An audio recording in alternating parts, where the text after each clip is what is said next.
Buenas noches, Eduardo. La expectativa crece conforme pasan las horas porque mañana será la primera aparición pública del Papa Benedicto XVI después del sorpresivo anuncio de su retiro. No va a seguir siendo el líder de los más de 1.000 millones de católicos que hay en el planeta y mañana tiene una jornada cargada de actividades. Hay que destacar que en el día de hoy el portavoz de la Santa Sede, el padre Federico Lombardi, aseguró que desde ahora hasta el 28 de febrero a las 8 de la noche, hora de Roma, que son las 4 de la tarde en Argentina, cuando oficialmente va a quedar finiquitado este pontificado, el Papa va a seguir con su agenda normal. No va a haber absolutamente ninguna modificación. Este sábado tiene previsto recibir, por ejemplo, al presidente de Guatemala, entre otras actividades. Y mañana, decía, es un día de gran expectación porque se va a presentar en la Plaza de San Pedro en la tradicional audiencia pública de cada miércoles. Antes va a participar en la misa del miércoles de cenizas, dando el puntapié inicial de lo que es la cuaresma, y por la tarde tiene también otro evento público, o sea que habrá al menos 3 momentos para escuchar la palabra del Santo Padre y saber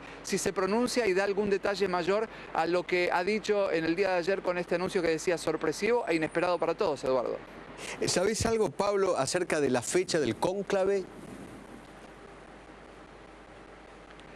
La fecha del cónclave es un gran misterio. Nosotros sabemos que el 28 de febrero a las 8 de la noche, hora de Roma, queda terminado el pontificado de Benedicto XVI. Normalmente hay 9 días de luto porque significa que falleció el Papa anterior. Al menos en los últimos 600 años ha sido así. Benedicto está rompiendo con esa tradición. Claro. Decía, estos 9 días de luto, por obvias razones, no van a existir y se empieza a hacer el llamado oficial, el camerlengo, que es el que queda a cargo de la sede vacante del Vaticano, a todos los cardenales electores, los menores de 80 años que tienen que participar de este cónclave.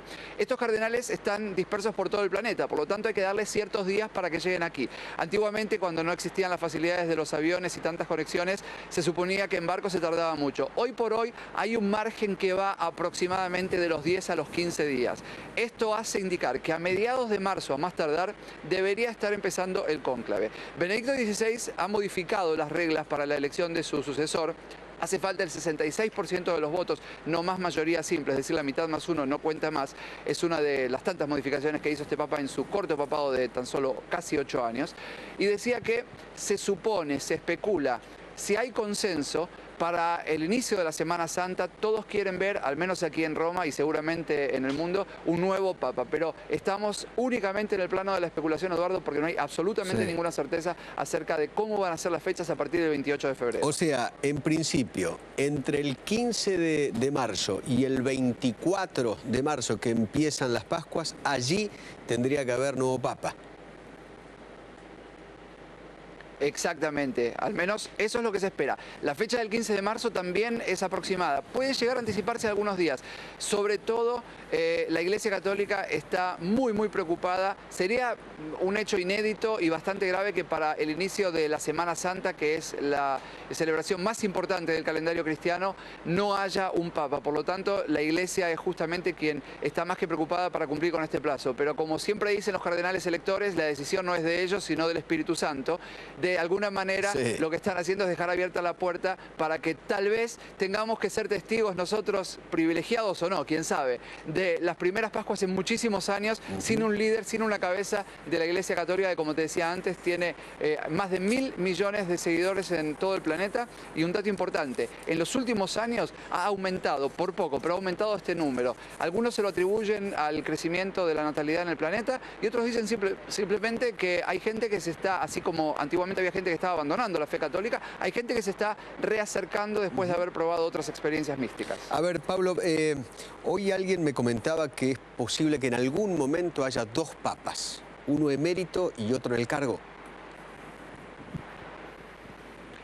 Estamos ante una novedad absolutamente para todos. La última vez que un papa renunció fue hace 6 siglos. Por lo tanto, nadie recuerda qué pasó en aquel entonces, hay muy poca documentación. Se supone que un papa emérito, y hoy lo decía en rueda de prensa el portavoz Federico Lombardi, el portavoz de la Santa Sede, no debería tener absolutamente ninguna injerencia en quien sea su sucesor. Va a ser un papa en las sombras, inevitablemente, con el peso moral, sobre todo con el peso intelectual que tiene el papa alemán Ratzinger. Sin embargo, Benedicto XVI dijo, se trata de un hombre absolutamente discreto, hace un culto a la discreción. Él se va a retirar a una vida de claustro, de oración, y por supuesto va a estar siempre disponible si es que el nuevo Papa lo quiere consultar. Sin embargo, aseguran, no va a tener ninguna injerencia. Imagino que es una enorme responsabilidad para quien lo suceda tener que verse reflejado todo el tiempo en la figura de quien lo antecedió. Hasta ahora todos tenían la libertad de acción ya que su predecesor había fallecido, por lo tanto no tenían que justificarse ante nadie si estaban tomando alguna decisión contraria, si estaban cambiando algunas reglas que su predecesor había tomado. En este caso, quien lo suceda, no se sabe por cuánto tiempo, ya que la salud de Benedicto XVI está realmente muy deteriorada, y hoy comentaban también que hace pocas semanas tuvo que reemplazarle las pilas, las baterías, de un marcapasos que él lleva desde hace muchísimo tiempo, desde que era cardenal, antes de ser sumo pontífice inclusive, pero decía que por algún tiempo van a tener que convivir dos papas. Vamos a ser, y reitero, testigos de una situación bastante inédita y más que interesante, Eduardo. Bien, hay una figura que también va a empezar a sonar en los próximos días, y es la figura del camarlengo. Quiero que le cuentes a los argentinos cuáles son las actividades del camarlengo. El camarlengo es quien queda a cargo del Vaticano. Recordemos que el Vaticano es la ciudad-estado más pequeña del mundo, pero no por ello no deja de ser un país. Es un país independiente, se apoya en el Estado italiano en algunas cuestiones como seguridad, por ejemplo, o la cuestión relacionada con el dinero, la emisión de dinero, aunque ellos también pueden emitir moneda propia. Pero decía, el Vaticano es un país y como tal tiene un montón de ministros encargados de la salud, encargados de las relaciones exteriores. Por lo tanto, el Vaticano tiene que seguir funcionando aunque no haya un papa. El camarlengo toma básicamente el rol de ser la persona que guía a la Iglesia Católica y que guía a la Ciudad del Vaticano en la transición hasta la elección de un nuevo sumo pontífice. Es además el encargado de convocar a todos los cardenales y es el encargado también de garantizar de que se lleve a cabo el cónclave dentro de lo que marca el Código Canónico, que es muy estricto al respecto, ¿no? Sobre todo en lo que tiene que ver con el secretismo, que nadie sepa muros afuera del Vaticano lo que está ocurriendo en la Capilla Sixtina cuando se reúnan los casi 120 electores que hay. Un dato también que se nos pasaba es que Benedicto no va a participar de este cónclave. Por supuesto que él tiene más de 80 años, pero eventualmente pudiera haberlo hecho si él lo deseaba. Sin embargo, según se ha anticipado, él no lo va a hacer. No lo va a hacer, pero puede participar de las reuniones preliminares, ¿no?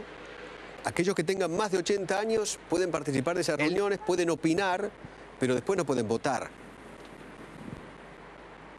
Absolutamente. El tema de Benedicto XVI es que como es el Papa saliente, no hay antecedentes y no sabemos si él va a querer participar. Todo parece indicar de que va a querer llamarse a silencio, que no va a querer tener absolutamente ninguna injerencia y que quiere dar, al menos públicamente, la imagen de que los electores van a tener absoluta libertad a la hora de saber y de decidir quién es su sucesor. El Papa Benedicto XVI ha continuado con la misma línea conservadora dentro de la Iglesia que su predecesor Juan Pablo II. Hay muchos que reclaman dentro de la misma Iglesia, que son muy críticos para con Benedicto y su predecesor. Hay muchos que reclaman que la Iglesia se modernice. Un Papa progresista. Y hay un sector de la Iglesia que muy insistentemente desde hace varios cónclaves, inclusive cuando Benedicto XVI fue electo, hubo otros papas progresistas o candidatos a papas progresistas que tuvieron un gran número de votos, que están haciendo mucha presión. Benedicto no quiere que el hecho de que él siga vivo sea de alguna manera condicionamiento, sea un condicionamiento para que el próximo Papa tenga su misma línea continuadora. Por lo tanto, creo que todas las posibilidades están abiertas y si es que él cumple lo que al menos dijo a través de su portavoz, de que no quiere tener ni la más mínima injerencia en lo que es el futuro de la Iglesia, no solo la elección de su sucesor, sino las medidas que tome a posteriori, vamos a estar ante un panorama bastante interesante. Por otra parte, ¿qué es lo que va a pasar ahora con Benedicto XVI? El 28 de febrero, cuando quede finiquitado su pontificado, él se va a retirar a la residencia de verano que está a las afueras de Roma, que es el Castel Gandolfo. Es la casa de veraneo donde el Papa va prácticamente todos los veranos a meditar. Allí se va a quedar hasta tanto se reacondicione un monasterio que se encuentra dentro del Vaticano, justamente detrás de la Basílica de San Pedro que se encuentra en estos momentos a mis espaldas. En ese monasterio donde hay religiosas, él se va a llamar a una vida de claustro y meditación. Pero va a estar a muy pocos pasos del Papa que sea electo. Es decir, la cercanía física, no solo espiritual, la cercanía física va a ser muy próxima, se van a cruzar seguramente dentro de los jardines de la Santa Sede que tanto le gusta recorrer a Benedicto. Por lo tanto, yo creo que más de una charla ocurrirá y seguramente, al menos como consulta, será tenido más que en cuenta. Bien, otro de los elementos que seguramente, este ya es un elemento físico, que seguramente va a empezar a sonar y mucho, es el famoso anillo del pescador, el que tiene hoy el Papa, el que tiene todo Papa, que sirve para firmar los documentos, que son muy importantes. Anillo del pescador que debe ser destruido cuando muere el Papa. Eso también, eso está también a cargo del Camarlengo. Y será destruido. Aunque Benedicto XVI no va a fallecer o no fallezca, será destruido este anillo porque ese, como bien decías, es el símbolo de su papado, el símbolo que él eligió para representar su papado, al igual que los símbolos que están exhibidos en las ventanas de la Plaza de San Pedro, que llevan justamente el sello del Papa Benedicto, como lo ha tenido Juan Pablo II. Recordemos todos con sus nombres en latín en realidad, y no como nosotros que lo estamos españolizando. Y será destruido ese anillo para que nadie pueda aprovecharse de este sello y de alguna manera generar algún documento sin valor, apócrifo. Claro. Por lo tanto, sí será destruido a pesar de que Benedicto continúe en vida. Contame básicamente todos brevemente, los pasos, excepto Gustavo, los 9 días del luto. Contame brevemente, tenemos muy pocos segundos, los candidatos que suenan allí en Roma. Bueno, siempre que hay un cónclave por delante hay muchísimos candidatos. El cardenal que vive en Milano, Scola, es uno de ellos. También se habla siempre de Sandri, el argentino. También se habla de un filipino. Lo que pasa que hacer nombres, son muchos los que dicen que es también una falta de respeto porque muchos de ellos que suenan como candidatos luego tienen muy pocos votos. Lo que se dice es que el que entra como papa sale como cardenal de un cónclave. Por lo tanto, es muy difícil arriesgar nombres, Eduardo, a esta instancia. Gustavo, te mandamos un abrazo enorme desde Buenos Aires. Gracias. Hasta luego. Estuvimos en directo.